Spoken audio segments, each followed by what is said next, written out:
Welcome everyone to our channel Water Campus. Today we are starting Water Talk series and this is our first episode. ये जो series है इसमें हम discuss करेंगे सिर्फ water के बारे में. हमारा जो भी टॉपिक होगा, डिस्कशन होगा, वो वाटर के आसपास ही रहेगा. तो हमारे फर्स्ट एपिसोड में हमारे साथ मिस्टर अजिंक्य पुराणिक है. Is a masters in environmental engineering and after doing jobs in several companies he is now into business of water sector. So आज हम डिस्कस करेंगे आरओ के बारे में and let's begin our journey of water talk with first episode. ठीक है Ajinkya, RO पे एक शॉर्ट डिस्कशन करते हैं. कुछ पूछना हो ना आरओ पे, बिकॉज आरओ कैसे भी क्वेश्चन, बेसिक क्वेश्चन हो या कैसा भी हो. हाँ, रिवर्स ऑस्मोसिस में हम क्या करते हैं? पानी को थ्रू द मेम्ब्रेन पुश करते हैं अगेंस्ट इट्स ऑस्मोटिक प्रेशर. तो ये सही है या गलत है? नहीं, मैं ऐसे बताऊंगा तुम्हें ये सही है या गलत. उसको मैं तुम्हें ये बताता हूँ कि रिवर्स ऑस्मोसिस कैसे काम करता है. ठीक है ना. जैसे तुम देखोगे कि पानी जो है ना, पानी में अगर सॉल्ट ज़्यादा है, ठीक है, that is high TDS water. ठीक है, उसमें पानी में सॉल्ट ज़्यादा है. अब हमने ये सेमी परमेबल मेम्ब्रेन हो गई हमारी. ठीक है. अरे सर, मैंने उल्टा बोल दिया. हाँ, मैं ऑस्मोसिस उल्टा low concentration to high concentration. वही है. क्योंकि क्या है ना, देखो ये एक सेमी परमेबल मेम्ब्रेन है. ठीक है, दिख रहा है. हाँ, तेरा पानी आ रहा है जिसमें बहुत ज्यादा सॉल्ट है. ठीक है, जिसमें बहुत ज्यादा सॉल्ट है, तो हम एक सेमी परमेबल मेम्ब्रेन लगा देते हैं बीच में. That act as a RO का जो मेम्ब्रेन होता है. तो जो तेरा जो हाई सॉल्ट वाला जो पानी होता है ना, उसको पार करना है.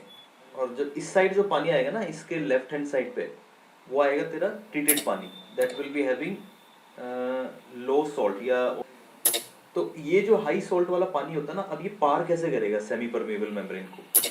उसको पार करने के लिए तुम्हें एक हाई प्रेशर पंप चाहिए, जो तेरे को एक बहुत ही हाई प्रेशर से ना हाई सॉल्ट वाले पानी को इस सेमी परमेबल मेम्ब्रेन को पुश करता है.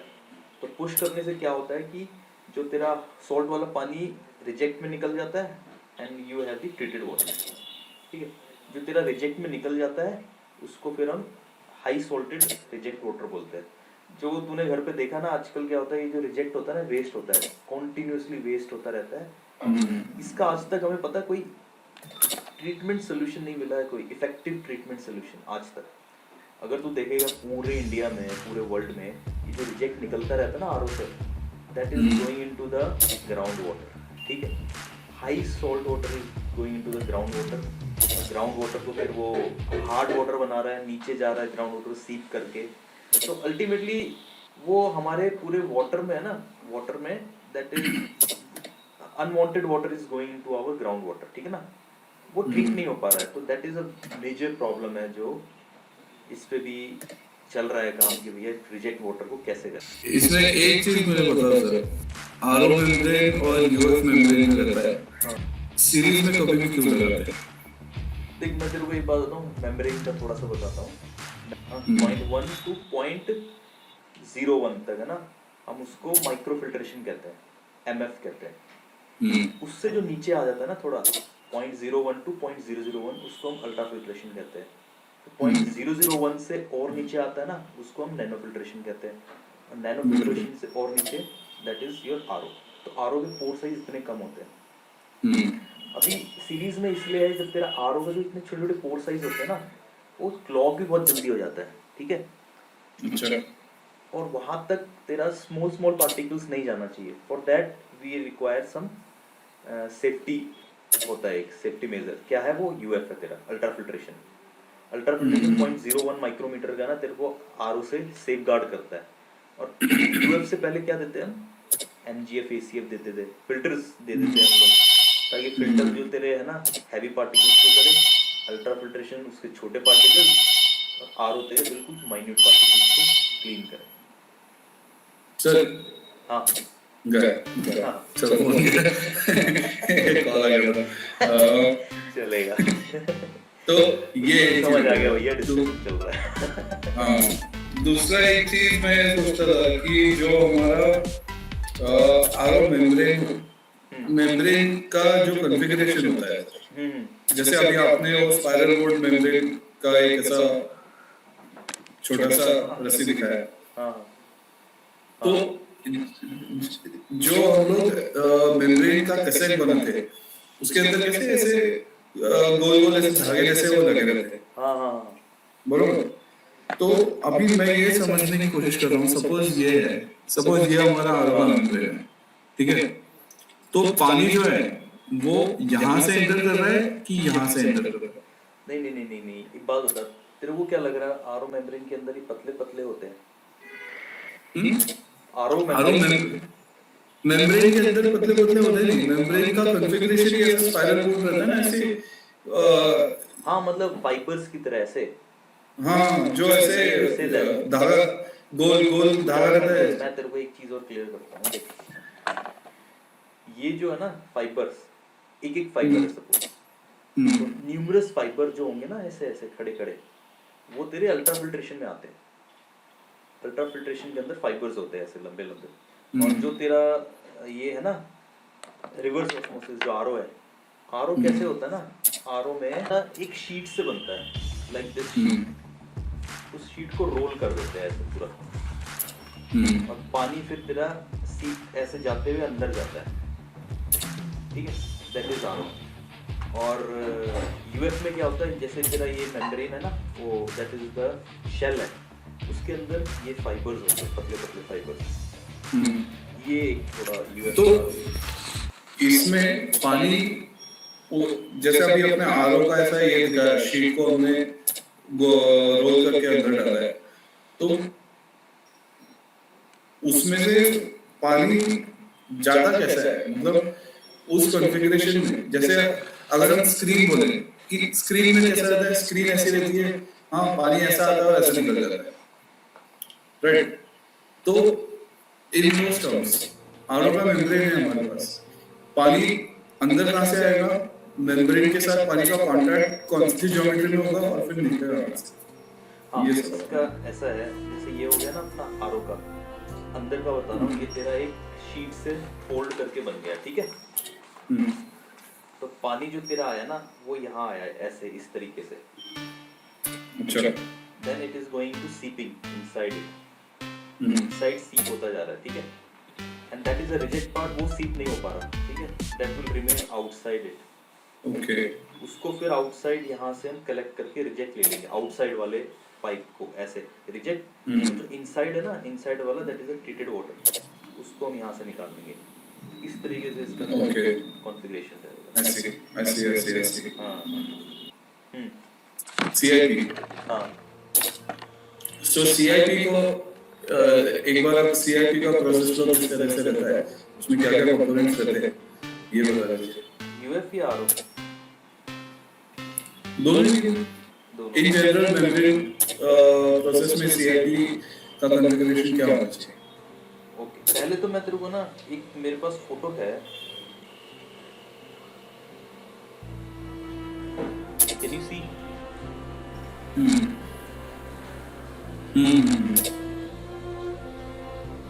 है ना, तो ये तेरा यूएफ का है, इसमें ये जो देख रहा ना, ये सारा फाउल हो चुका है। लाइट ज्यादा आ रहा है, दिखा समझ में आ गया। हाँ मतलब ये फाउल हो गया है, इसमें फाइबर्स है, और ये तेरा आरओ का है, ठीक है।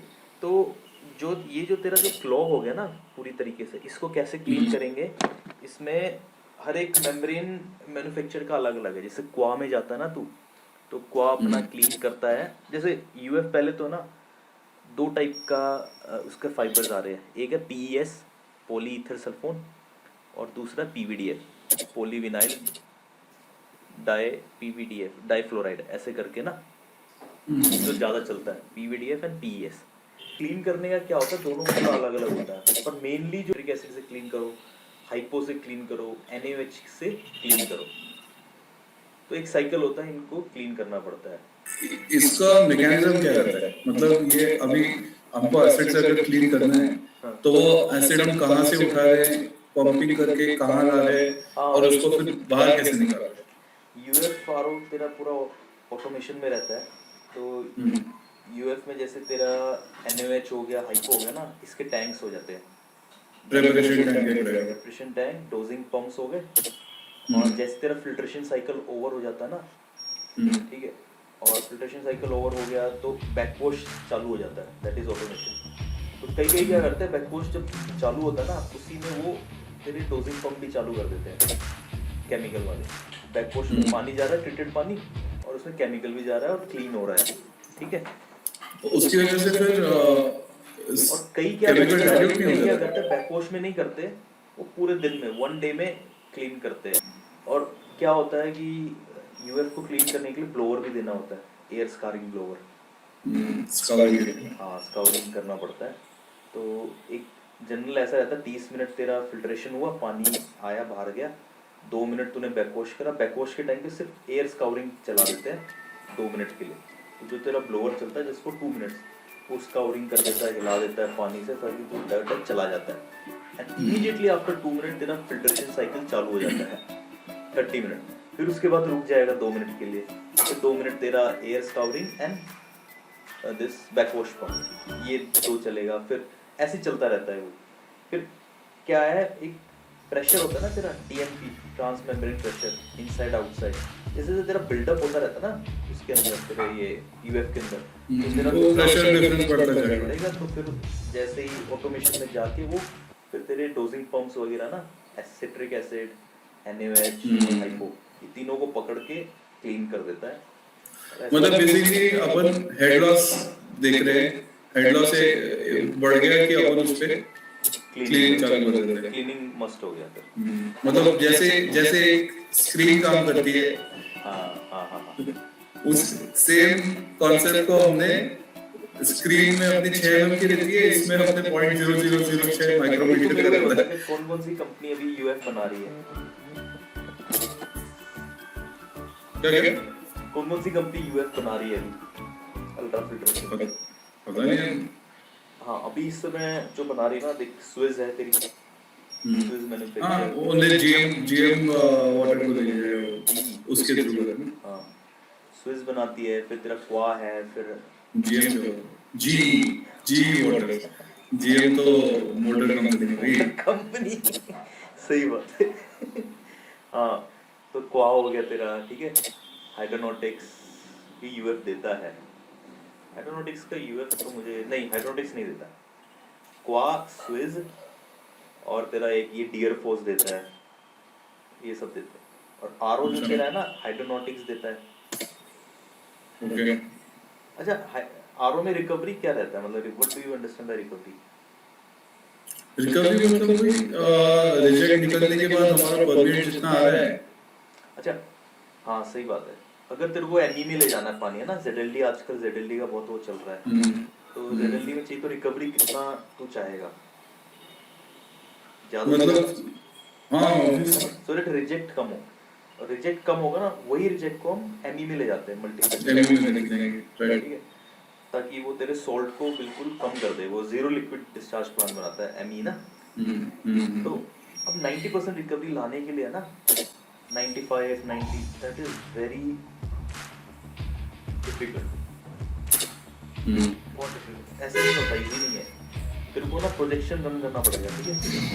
हाइड्रोनॉटिक्स का आता है तेरा, डूपॉन्ट का प्रोजेक्शन सॉफ्टवेयर आता है। सॉफ्टवेयर के थ्रू तेरे को पता चलेगा कि जैसे तेरा फीड कितना आ रहा है, 10 मीटर क्यूब पर आवर, ठीक है। तेरे को रिकवरी चाहिए 95%, 90%। तो 10 का 95 मतलब बहुत कम रिजेक्ट है, परमिट ज़्यादा चाहिए तेरे को।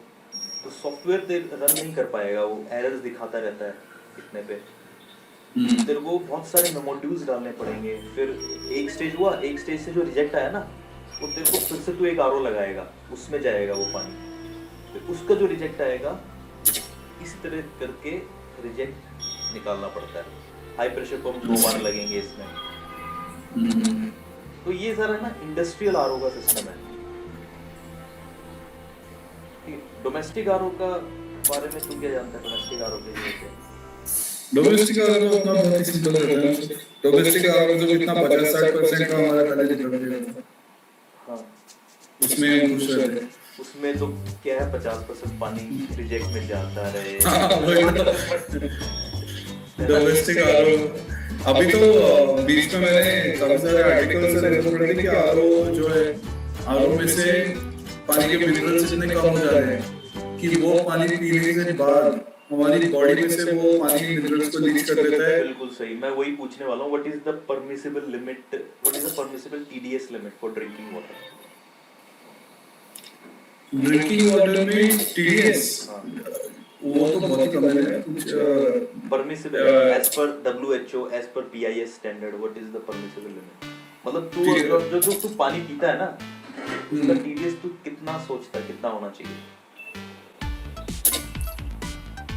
मेरे को उसका अल्कलिनिटी और इसका आइडिया था थोड़ा, आई थिंक कुछ 200 के 300 एमजी पर लीटर तक का अल्कलिनिटी चलता है उसको। टीडीएस का आई थिंक सेम रेंज में होना चाहिए। हाँ बिल्कुल, जो परमिसिबल लिमिट है ना एज पर BIS, वो बेस्ट पानी जो होता है ना 200 से 300 ppm होता है बेस्ट ड्रिंकिंग वाटर, और दे रिकमेंड कि 500 से नीचे होना चाहिए, ठीक है? 200 से नीचे जैसे जाएगा तो 150 and below, 150 is also good, 100 and below is not recommended. समझते हैं? What is the best limit? 200 to 300 ppm। और जो हमारा आरओ है ना वो कितना देता है? 50 ppm। बरोबर, वो तो आयंस निकाल देता है ना, मॉलिक्यूल्स निकाल देता है, कैल्शियम निकाल देगा, मैग्नीशियम, ये सब निकाल देता है, और 50 ppm का पानी देता है वो।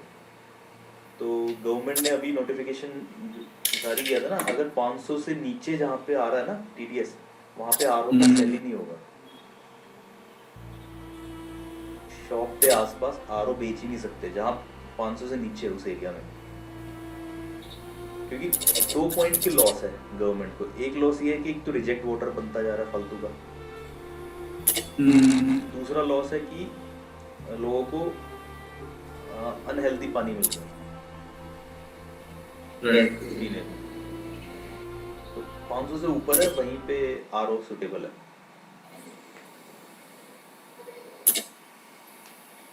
ओके, समझे? Understood sir. हमारे यहाँ पे पता है कितना आता है? कितना? 140। आरओ नहीं लगाया हुआ ना इसलिए। मैंने अपने घर में मेरा आरओ तो नहीं है, आई थिंक मेरे इसमें यूएफ और एसीएल लगा हुआ है। हाँ वो प्यूरिफाइंग सिस्टम होगा, दैट इज आल्सो गुड। थोड़ा DSS आता रहता है ना पीछे, वैसे भी डब्ल्यूटीटी में से ही पानी आता है। हाँ थोड़ा डिसइंफेक्ट कर दो ठीक है। अच्छा वहाँ purifying is good but not RO. उल्टा मेरे को तो लगता है कि ये क्लोरीनेट होकर जो पानी आता है उसको घर में एसीएल से ले जाना ज्यादा अच्छा है, कम से कम जो भी एक्सेस क्लोरीन रहेगा वो तो निकल जाएगा। एसीएल निकाल देता है, क्लोराइड बना देता है उसको अपने सरफेस पे एब्जॉर्ब करवा के। आई थिंक एसीएल तो तेरा कलर और स्मेल करेगा, डीओसी निकाल देता है। हाँ इनको यार कब से रुका हुआ था ये, है ना? बहुत लंबा रुका हुआ था। अरे जबरदस्ती का आलस करते हैं, पता है जस्ट चालू कर दिया मैंने, कभी कितने भी वीक होते हैं डिस्कशन तो हो ही जाता हमारा। वैसे भी कोई किताब रेफरेंस बुक तो मैंने देखी ही नहीं, हम लोग ऐसे बैठ के बातें कर रहे थे, जो दिमाग में कोई बात नहीं कर रहा है, जितना पता है उन्हें बता सकते हैं। प्रिपेयर वैसे भी नहीं किया हमने। हाँ वही बिल्कुल। चलो अगली बार थोड़ा सा मैं प्रिपरेशन करूंगा। किस बात की जरूरत थोड़ी है? देख थोड़ा कुछ स्लाइड वाइड करूंगा। अभी ये एक्टिव प्रेजेंटर में इतना अच्छा है, स्लाइड वाइड दिखाने का ऑप्शन है, या तो पीपीटी बनाऊंगा आपको। पीपीटी में एक पीपीटी बना के उसमें थोड़े कुछ चीजें करवाऊंगा, जैसे अब स्क्रीन का हम बात कर रहे हैं, स्क्रीन का एक और बात बताऊंगा। MDR है ना, MDR में जो हम यूज करते हैं वो यूएफ मेम्ब्रेन होता है, वो यूएफ ही मेम्ब्रेन है पूरा। नहीं यूएफ नहीं है, वो माइक्रो फिल्ट्रेशन है, MF। हाँ मतलब 0.1 माइक्रोमीटर जो सबसे पहला होता है ना, 0.1 to 0.01 वो MF होता है। अच्छा मैंने तो यूएस भी देखा है कि इंडिया में हमारे इधर एक बार MF is also UF है but 4 का डिफरेंस आ गया ना, that's why technically we cannot say MF is UF, MBR is UF, ये बात है ना। ठीक है चलो अपना दूसरा भी पूरा हो गया, बिल्कुल चल ठीक है फिर पहुंच